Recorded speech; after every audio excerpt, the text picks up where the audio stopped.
viewers. Welcome to another episode of Monitor Your Health, the program where we educate the public on contemporary medical conditions. Today we have the topic arthritis, and I have with me Professor Kunle Olawepo. Arthritis is the common disease in Nigeria. We have over 1.5 million people suffering from this condition. Today, we're going to answer questions. We're going to throw more light to, this condition. A lot of people will have pain, aches here and there, and they don't know what it is. The next thing is to say, I have arthritis. Let's get on to know today whether truly that's an arthritic pain or is something else. So I want to welcome you to the program, Professor Kunle Olawepo. Thank you very much, Femi, and good morning for the listeners and viewers who are in Nigeria and wherever you're watching from all over the world. Good tidings from Africa. Thank you so much. So can you introduce yourself to our audience so that they know you, and then we can go into the business of the day? Well, I think you've done more than half of the job. My name is Kunle Olawepo. I'm an orthopedic surgeon who practices in Ilorin, Nigeria. Just by coincidence, I'm the president of Nigerian Orthopedic Association, a fellow of the National College as well as the West African College of Surgeons. And I think that's just it. Thank you so much, sir. Yeah. So now, arthritis. Please, what is arthritis? We really want to know. Thank you, Femi, for that question. Arthritis, let me just, for those of us who live in Nigeria, is akin to what a lot of people call rheumatism, rheumatism. But arthritis in itself is actually not a condition. Arthritis is a group of disorders. And indeed, there are not less than 100 conditions that are encapsulated in that word arthritis. By simple definition, arthritis is a disorder of the joint. Arthro means joint.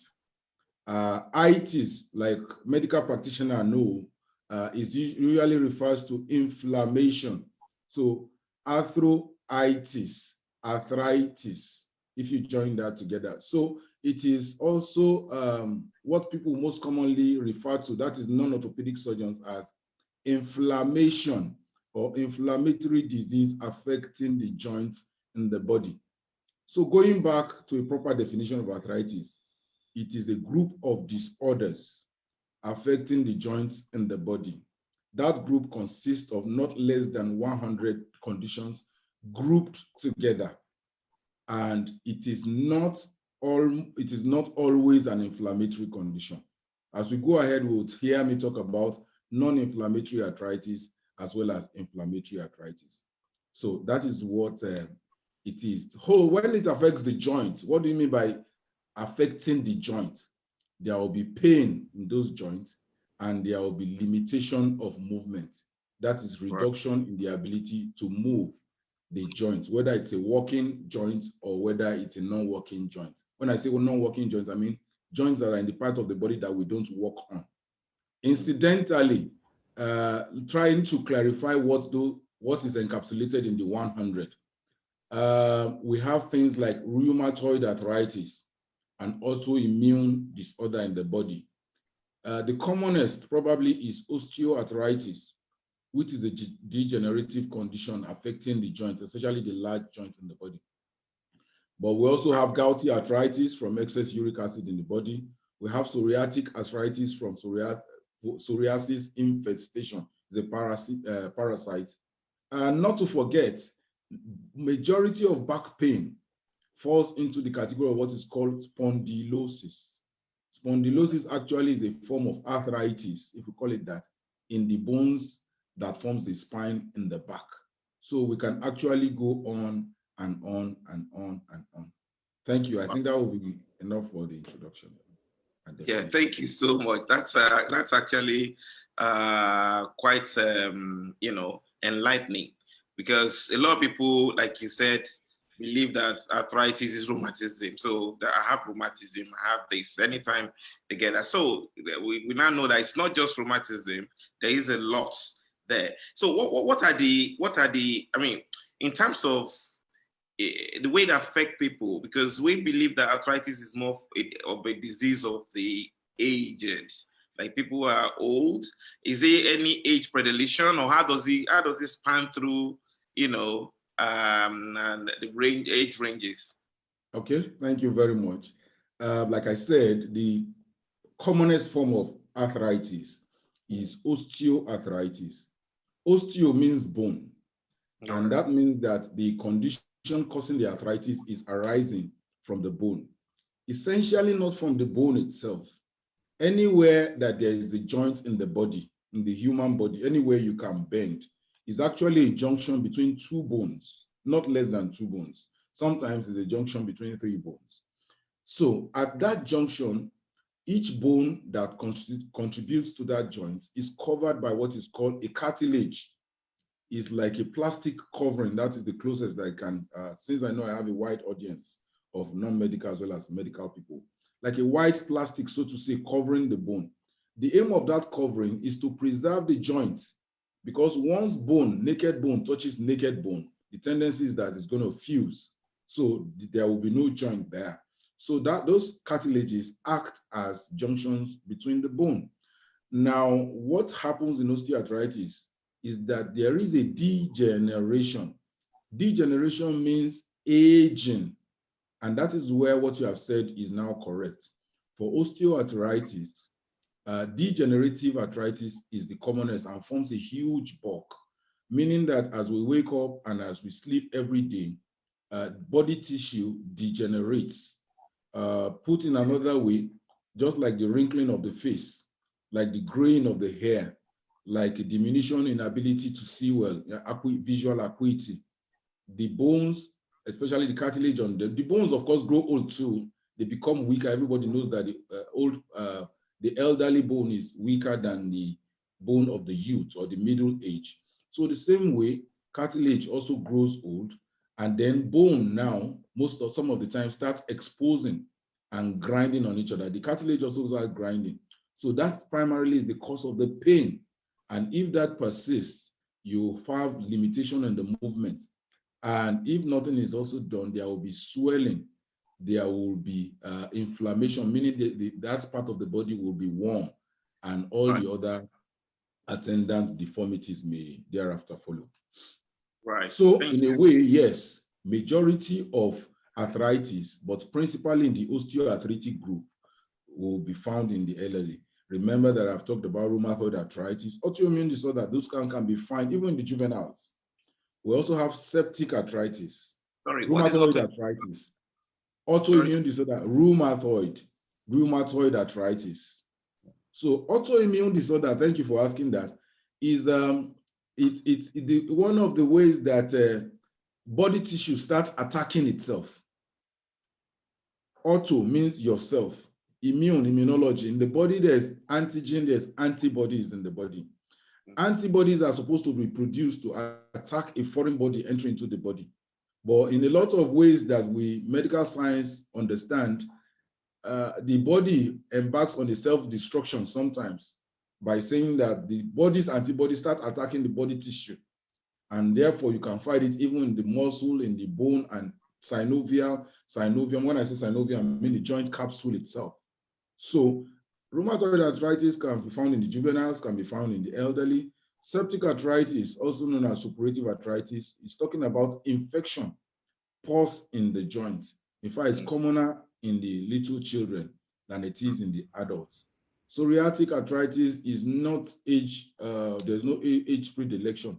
It's about parasitic infestation, and then going on to develop arthritis. Gouty arthritis, high level of uric acid, hyperuricemia in the body, very common in areas where red meat is eaten with reckless abandon, because the uric acid is a deposit which comes from breaking down red meat as it is. So I think before I start confusing our listeners, let me just pause here for now.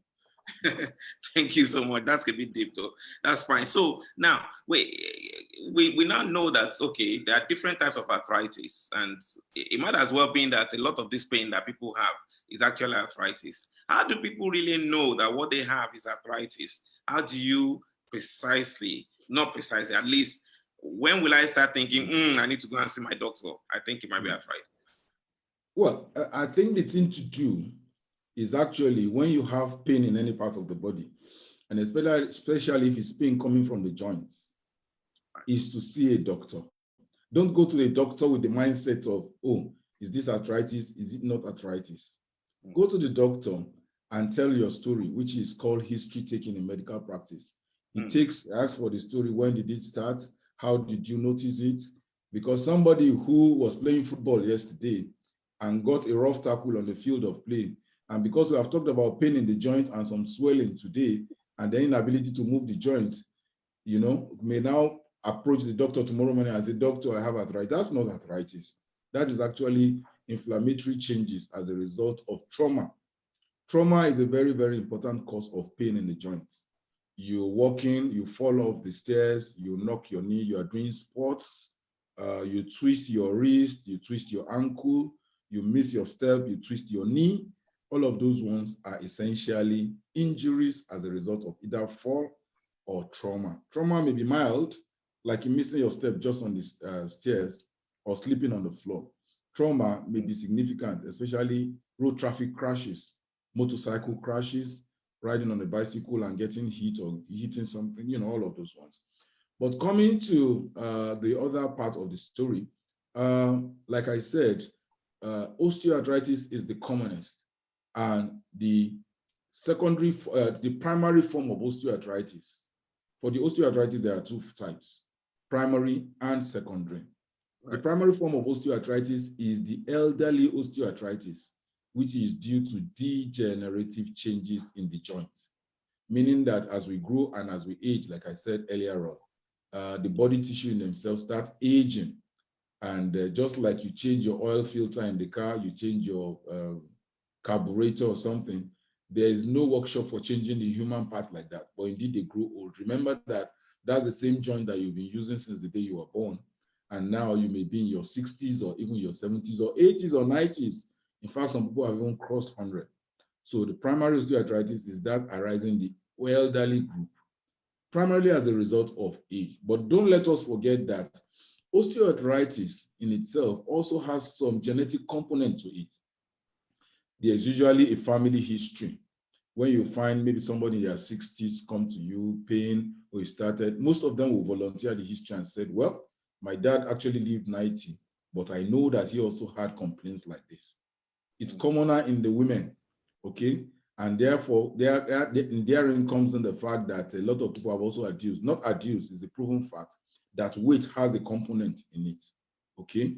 So people who are obese or overweight bear weight on those joints for a long time, excessive weight, and then ultimately the joint starts complaining. But in that secondary group of osteoarthritis is where you can find anybody or everybody, essentially. The secondary group means that there is some injury or there's been an insult, that's the more correct word. There has been a previous insult to that joint before arthritis is now developed there. Insult, like I said, can be as a result of injury. Somebody who broke the bone around the knee joint, for instance, and when he was 16, by 2025 may develop very bad arthritis, which the foundation was laid when that previous injury, especially if they don't go to the right place to get it sorted out. I've also spoken about septic arthritis. Septic arthritis is talking about bacterial pus inside the joint. Very common phenomenon in infants and even in the adolescent age group. Okay, so once pus is found in it, okay, let me say, once a joint has been previously injured before for any reason, once you found pus in a joint for any reason whatsoever, once a child has what we call angular deformities in a joint, what people call K-leg, bow leg, and is not attended to. You find some people working in their 20s or 17, 18, in their teens, and they've had this angular deformity, the bow leg, the K-leg, since birth. Mechanical axis of weight bearing the body is already deviated. And so those kind of joints will develop arthritis ultimately. And it will come a lot earlier. In fact, it can come as early as in their teens, or it may come even in the 20s. So Wow. that's talking about that. Yeah. Thank you so much. So we now know certain things that we need to, of course, if you have pain in your joints, just like Prof just said, if you have pain in your joints, always seek help. Don't go with the mindset of, I have arthritis. Have the mindset that there's something wrong. Can we find out? Work with your doctor to get that sorted.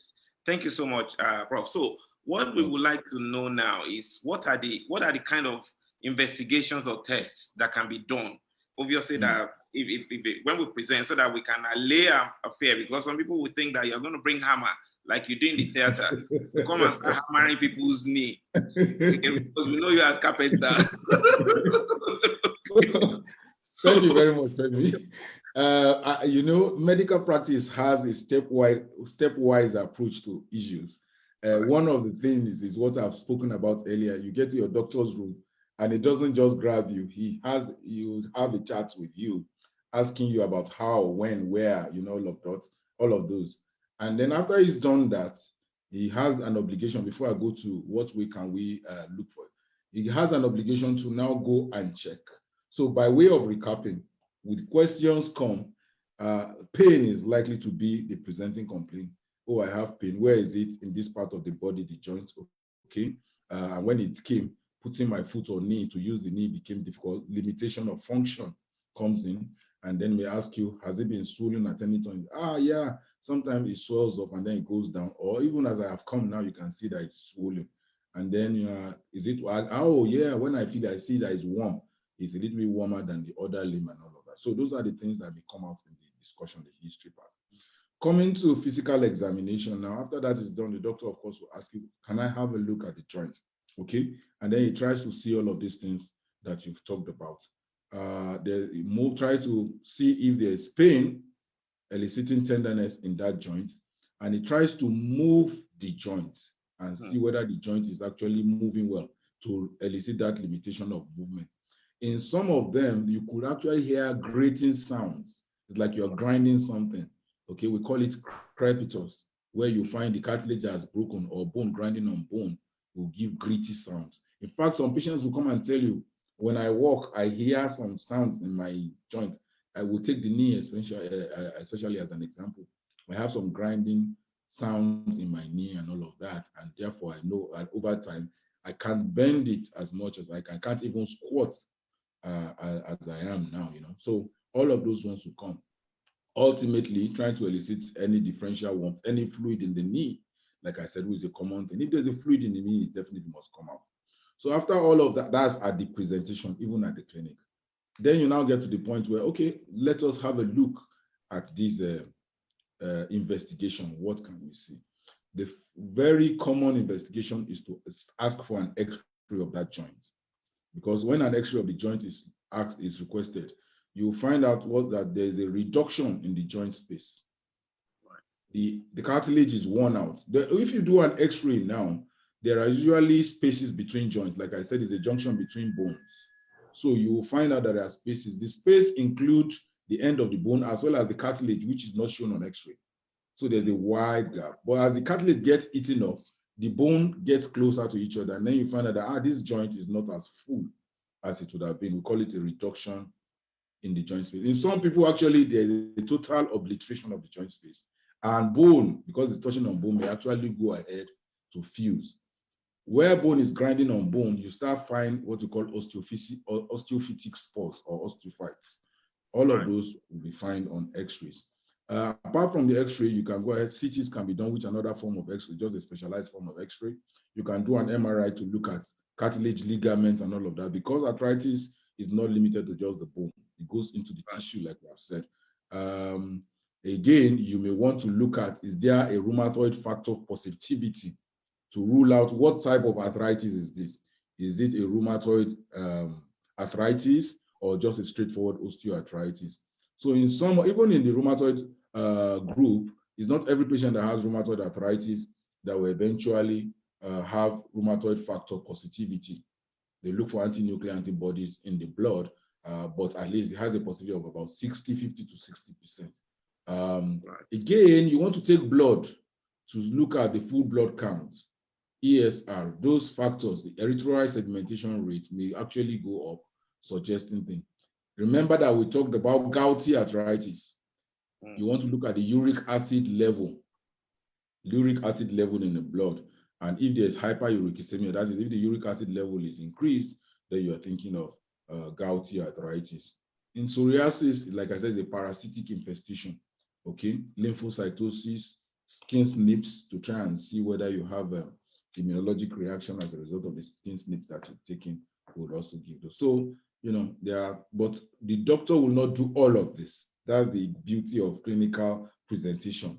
It's not the same thing as the telephone conversation or telephone consultation. He's seen you, and out of the more than 100 that I said constitute the arthritis group, he's already thinking of maybe 2 or 3. So all his tests will just revolve around that to rule it out or to rule it in. So essentially, those are the modalities of investigation. Thank you so much. So for viewers, for those of us that think if you're thinking of arthritis, maybe they're going to crunch my my joints and things. Obviously, it's not that bad. Just if there's pain, try and let it be explored so that you don't leave things too late. And that's what Prof is saying. And sorry, just the last one, Femi, so that I don't forget. Yes. Then there's also what is called arthroscopy. Remember that I said that arthro means joint. Yeah. And then scoping means looking into the joint. Okay. So you actually can put tiny probes into the joint as a day case. Patients come in from home that day with some mild sedation and little LA, local anesthetic. You put your probes and you look into the joint on the screen. In fact, sometimes you're looking together with the patient, so you don't put them to sleep. And then they can see areas of, if we can call it ulcers, where cartilage normally is supposed to cover. So you see, they see, and then you show them all the abnormal bones that are there, osteophytes. So it's also an investigative modality. Thank you so much. So there are just a few investigations that can be done, and then obviously it will be tailored to your presentation. That's the good thing. It's not like you're going to spend all your money on investigation, like you're saying. So it will be tailored. It will be like focused investigation, which is good. So these investigations that you talk about, are they locally available? Are we talking about arthroscopy and all these things? Are they readily available? Sure. They are readily available. In Ilorin, where I practice, we have scopes, okay?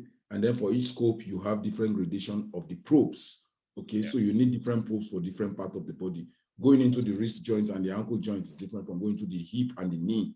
The knee has a lot of room, so your probe may be big, but with tinier joints and all of that, you need tinier probes. X-rays has been here since the time of Röntgen in 1875. X-rays has been with us in the universe. CT scans are readily available, though a little bit slightly more expensive than the X-ray, but it's available. Magnetic resonance imaging is there. I forgot to talk about ultrasound scan too. You know, the ultrasound scan, it's also used, especially in people who have swellings in the joints. Fluid accumulation, you stick in a probe and then you see, is it a cystic fluid? Is it blood in the joints? And all of those. So it goes a long way in helping you to, is the inflammation extending to muscle? All of those ones can be seen with an ultrasound probe. So they are very, very readily available. Welcome.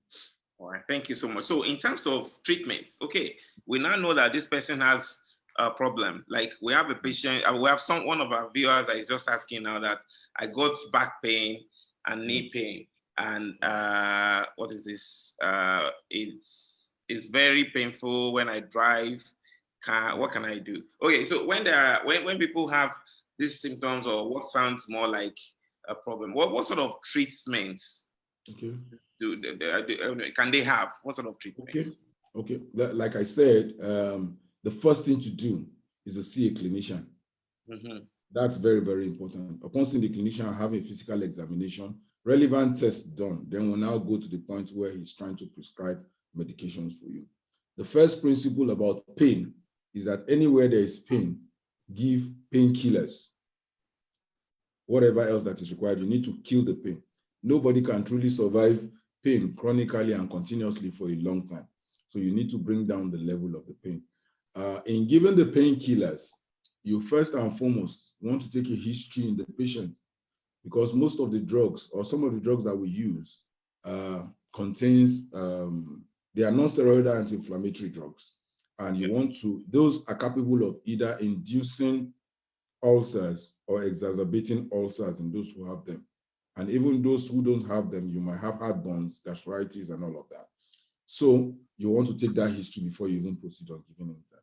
However, the lowest rung of the ladder in prescribing analgesics is acetaminophen, with your very good paracetamol.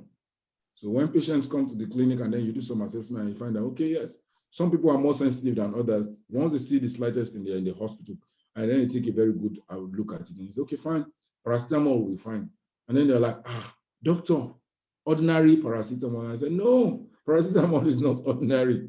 Probably the fastest selling and the most selling drug all over the world. In the US, it's called Tylenol, all of that. So you need to kill the pain. And once the paracetamol level will sort out the pain, then you're good. However, like I said, non-steroidal anti-inflammatory drugs are readily available. Diclofenac, diclofenac sodium, diclofenac potassium, ibuprofen, ketoprofen, all of those drugs in that category. And the beauty of that also now is that we have combination drugs where you have something coating the NSAIDs, especially diclofenac, to give some gastric and duodenal protection so that you don't feel the hot that one will ordinarily feel for those who are predisposed to ulceration. Of course, our very good old opioids are there. Opioids in the category of the tramadol, codeines, morphine, all of those ones, very strong and potent that act centrally. So all of those are options that you can give to knock off the pain. Apart from giving oral or drug medication, somebody coming to you with a swelling where you have like a knee effusion, the pain primarily is as a result of the distension of the capsule by its knee fluid that is accumulating. On an everyday basis, there is a certain percentage of production and absorption. But when production overwhelms absorption, then there's distension. And that in itself is, the pain is better imagined than experienced. So that fluid must come out. Aspirate in a sterile environment, doing an aseptic procedure. Get out the fluid and then do a very good bandage on the knee. Rest that body part for a while too. Okay, rest it so that it can recover from the pain that is undergoing. But again, you need to move the joints as quickly as possible, especially after the procedure. Like we said, one of the symptoms is the limitation of function. And what is the function of a joint? Is to move. So, like I said, reduction in the range of motion, and therein comes the role of the physical therapist or the physiotherapist to make sure that the joint keeps moving. And the thing about motion is that if you keep moving, what you could do yesterday, by today you'll be able to surpass that. Days to come, you have done beyond that. So it prevents the joints from going stiff. That's one word I've not used since we started this program, and it's very, very important. There will be stiffness of the joint. Okay, I kept saying reduction in function, limitation of movement. The joint will become stiff. So you want to make sure that you don't get to that stiff level. And if it becomes stiff, you want to quickly start moving again so that it doesn't get worse. At least it gets better. So I think essentially that's what we want to do. The other treatment modalities will include injections into various joints in the body. So we have higher hyaluronic acid injections that you can, gel, like I told you, there's a grind in there. So inject gel, hyaluronic acid, which also forms the substance, the ground substance for formation of connective tissue in the joint, which will help.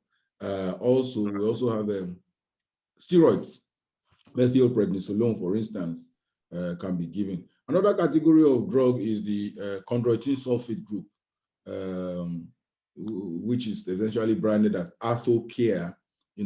ArthroCare, they say it has a chondroprotective ability. And then later we're hearing, especially when arthrogratis came, it also has a chondro regenerative. So all of those are drugs that we use in.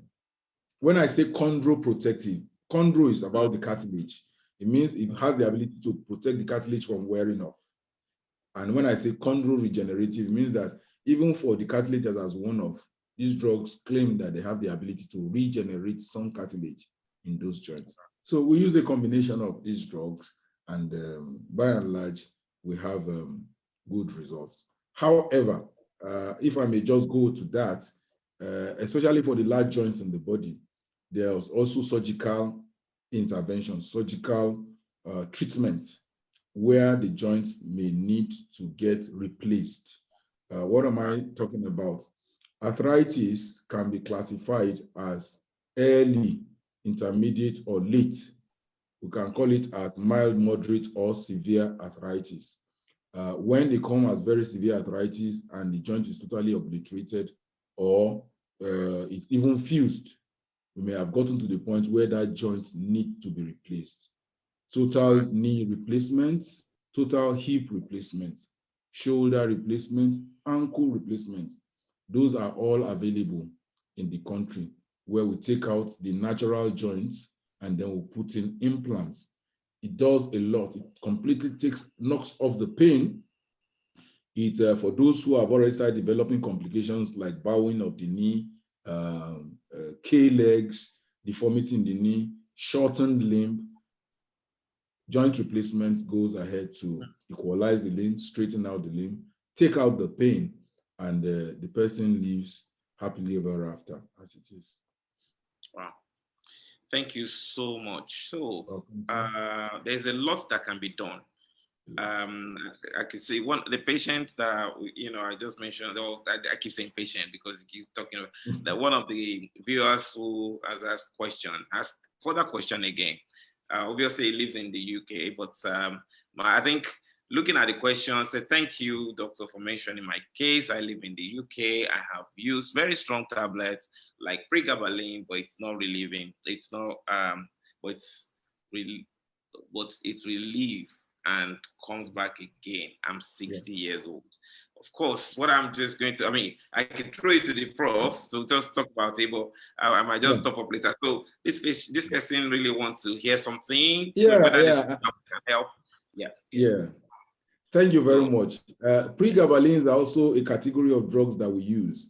Like we said, the pregabalin acts intermediate, knocking off pain transmission between the joints. And they are used for what we call chronic pain or pain that are unremitting to the conventional analgesic drugs. Typical example around here is Lyrica. For those who are medications, they will know Lyrica is a pregabalin, and then there are a lot of other pregabalins. What I think is that this person, 60, yes, they come in their 60s, but again, we don't know the build of this person. Remember what I told you about the body build. Body mass index is a very important thing. And especially nowadays, they're even having adolescent and juvenile obesity. So we are beginning to see all of these things in the younger age group even more. Because like I said, the heavier the weight that you've had to carry on your joints for a very long time, ultimately you may just be heading for degenerative condition in the joints early. So my own advice is to say that the person should continue to see the doctor over there, because there are a lot of reasons why one can have pain. Is it that the condition is severe enough to warrant a joint replacement? And again, I forgot to talk about the fact that for the knee, for instance, you may not even need the whole of the total knee to change the knee.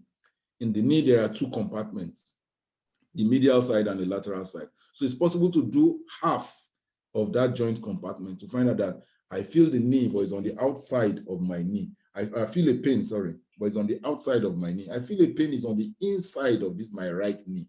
And then you find out that it's just a unicompartmental osteoarthritis. That's just one compartment. So that can be attended to. Again, remember that we spoke about arthroscopy, talking about looking into the joints.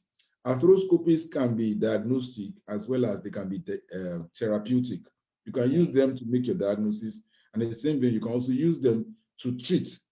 We did talk about osteophytes, bone edges pointing out, forming spores, and then sometimes those spores are big enough, they fall off into the joint, and then they cause inhibition in the movement. Some patients will come and tell you that, in fact, my joint hooks. It hooks. I try to move it. Sometimes it just gets to a point and it stops moving. And then at some other time, it just frees me and then I can move it again. Watch out for loose bodies inside the joints. It may be that the spores or the osteophytes have grown so big and then they've fallen off and then they are now inside the joint. As you move them, they come in between the joints and then they form an obstruction to movement. So in cases like that, you go in with your scope, you see those loose bodies as they are, you just pick them up. Also, we have in some forms of arthritis, they have crystals. Like we talk about gouty arthritis, uric acid crystals in the joints. Those ones also come as solid things that may cause an inhibition in the movement. So with your instruments, as you can see them on the screen, you pick them up, either bring them out wholesomely like that, or you break them in pieces and then you bring them out piecemeal. And for all that you care, washing out the joint and bringing out all the debris there, that may be all that is needed for a relief for a long time to be enjoyed. Thank you so much. So for this person that asked question, I will, just like Prof said, I think it's better if you see somebody locally who can actually investigate this properly, and so that we're sure of what we're treating. That's the point. We need to be clear that what we're treating first. The pain in your back, the pain in your knee, are they related? Are they two different things? Those we need to clarify, that. So it might be difficult to give you. Sorry, Femi, if I may just add, since we're adding two things together now. Yeah. Now, I did say that for people who have arthritis in the knee and for some who have it in the hip, there may be what we call limb length inequality. The one of the limbs may be longer, and those who also have angular knee deformities, who have a bow limb or a K limb, a K leg. Because of the K leg, that's because of the deformity on one of the limb. One of the other one that is not affected or that is less affected may now relatively be longer than the one that is clearly deformed. Now, people like that walking around, they have to rise and fall. What we mean by rise and fall is if they stand on the good leg, the leg that is straighter, they are taller. By the time they want to go down, moving forward on the leg that is shorter, so you dip, you rise and fall, rise, fall, and they walk around like that. We find a lot of that in our environment. Ultimately, that limb length inequality is transmitted to the back and then becomes a scoliosis because the body looks for a way of making up for that limb length inequality. As you go up and then you go down, then the spine bends to make sure that you don't travel far to make up for that limb length inequality. So somebody with knee osteoarthritis with deformity may actually come up with a scoliosis in the back. That's one. Then two, because like we said, pain in the back may be spondylosis, which in itself is a form of osteoarthritis in the back. Pain in the knee, osteoarthritis in the knee. Added together, we have said there are degenerative changes which essentially occur because of age. Nothing stops somebody from having it too, 60, 65, 70. So they may come together. But the good news is that, especially in the early phases where pharmacologic therapy is what is used, one drug stands to cure or stands to treat, don't let me use the word cure, to treat the two, both the pain in the back as well as that in the leg or knees. But again, like you have said, which I also emphasize, see a doctor to have a thorough look, and he'll be able to educate you and make a route plan for the map for treatment so that both of you, the doctor and the patient, can ultimately be happy at the end of the day. Thank you so much for that. So as we round up now, if one wants to prevent this, what are the advice? What are you going to advise our clients or viewers? Yes, it's very, very important. Like everybody knows, the English parlance says prevention is better than cure. But again, in preventing or in trying to prevent, can we actually prevent our getting old? Because with each and every day, we all grow older. In this part of the world, we like to pray a lot. One of our greatest prayers is to live long and surpass our parents' age. And the older you grow, then you have to get to the point where the face is wrinkling, visual acuity is diminishing, there's a little bit of graying on the hair, or a lot of growing in the hair, and all of those things that come with aging. However, there are a lot that can be done to prevent if we look at the whole array of what we talked about.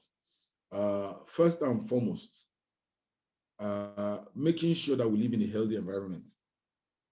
Like we've talked about, even in toddlers and infants, you have what is called septic arthritis, which is just a foundation, laying a foundation for a future degenerative arthritis. And like we've said, it's going to come earlier than in the 60s or 70s.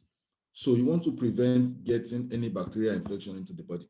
Once bacteria gets into the body, it gets into the blood, bacteremia, and it can go and settle down anywhere in the brain, meningitis, in the lungs, pneumonia, in the kidneys, glomerulonephritis, all over the body. So it may choose to go to the bone, osteoarthritis, and then it may choose to go to the joints, chronic osteomyelitis in the bone, and in the joints, septic arthritis, especially when it now from pus. So healthy living, any infection or any fever, present to your doctor, let them determine. Everybody assumes that every fever in this environment is malaria. It may not be malaria. It may just be a form of infection. We know the upper respiratory tract infection, which comes seasonal around here.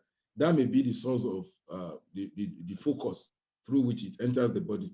Antibiotics, prompt and quick antibiotics will take care of bacterial infection. So that knocks that out. For people who are into high energy sports, like we said, any injury to the body. So you want to make sure that you don't get your joints injured. What people playing rugby, what they call American football, you see a lot of gadgets on the knees and all of that, knee braces protecting the knee. Use your protection. In this environment, as much as possible, don't get yourself into any position where you can get injured. Avoid what we call traveling by riding on bicycles, okada, as much as possible, so that you don't get your knee knocked on something. And you know the volume of traffic on Nigerian metropolitan roads. You get to a junction, you find about 4, 5, 6 motorcycles, and if you're not careful, they may even be bumping into each other. Try and avoid that. We've talked about the weight issue. As much as possible, yes, we know that healthy living and healthy eating is the word. That's what I'm looking for. Know your BMI. Don't go overboard. Don't put too much weight on the knees. For gouty arthritis, like we've said, limit red meat intake, especially if there's a propensity, if there's a family history for developing that. What is left? Live in a psoriasis-free belt.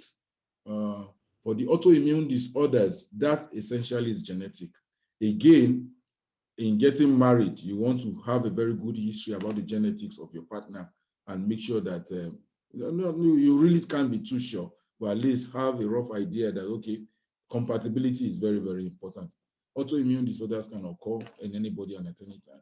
So all of those ones, knowledge of those ones. However, they can also be quieting. The use of steroids to quieten the antigen-antibody reaction and all of that. So you just want to make sure that all of those, I think for now, those are measures that if we and when we apply them, definitely we will be glad that we did. Thank you so much, Prof. It's been an enlightening, morning for us, learning from you. We thank you for your time. To come and share, which is we're not taking it lightly at all. So thank you, Femi. You know you will do more. You know you always do more. You always go the extra mile. So even when it's most inconvenient, we definitely must have a way of saying thank you. We appreciate you for all the sacrifices that you make too. And so it's my pleasure. And I really pray and hope that listeners and viewers would have benefited something from the talk that we've listened to this morning in Nigeria as it is, maybe afternoon in some other parts of the world. Thank you so much. And to the viewers, we really thank you. The reason why we're here, and we hope that you benefit from this. If there are questions offline, maybe you're listening to this offline, please leave your message or question there. I will be bumping in and out to have a look and answer them one after the other. If I can't, I will drag Prof to come and do justice. So my pleasure. I'll be glad to do that. Thank you so much. So thank you, and have a lovely weekend, and hope to, well, see you again next week when we come with another exciting topic. Have a nice weekend. Bye-bye.